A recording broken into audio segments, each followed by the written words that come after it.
এটাই কথা গৰিহণাযোগ্য কাম কৰিছে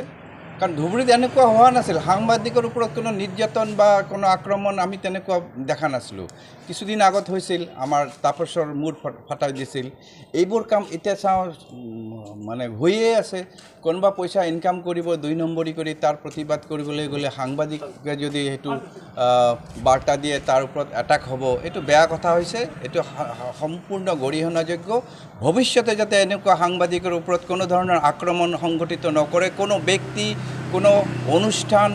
বা সমাজৰ কোনো তেনেকুৱা নেতৃস্থানীয় ব্যক্তি তেওঁলোকক আমি সকীয়াই দিছোঁ ভৱিষ্যতে যাতে কোনো ধৰণে সাংবাদিকৰ ওপৰত তেনেকুৱা আক্ৰমণ নকৰে কাৰণ সেলিম শেখ এজন সুস্থ মস্তিষ্কৰ সাংবাদিক তেওঁৰ ওপৰত হঠাৎ ৰাস্তাৰ ওপৰত আক্ৰমণ কৰিব এইবোৰ কথা তেওঁলোকে সিন্ডিকেট চক্ৰই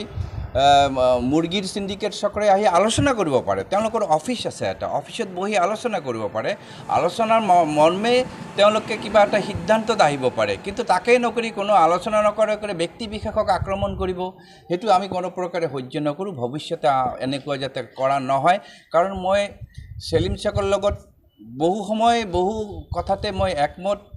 তেওঁৰ মই উপদেষ্টা হৈও আছোঁ তেওঁলোকৰ যিটো অনুষ্ঠান আছে সাংবাদিক মঞ্চ গতিকে তাতে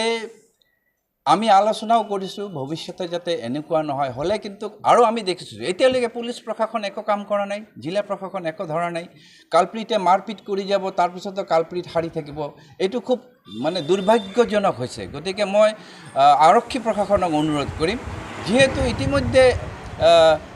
কেছ দিয়া হৈছে তাৰ পৰিপ্ৰেক্ষিতত তেওঁলোকক সোধপোছ কৰাৰ কাৰণে অন্তত ধৰি আনিব লাগিছিল কিন্তু এইটোলৈকে ধৰি অনা নাই বুলি মই জানিব পাৰিছোঁ গতিকে মই পুলিচ প্ৰশাসনকো অনুৰোধ কৰিম অতি শীঘ্ৰে তেওঁলোকক কৰায়ত্ব কৰি তেওঁলোকৰ বিচাৰ কৰিব লাগে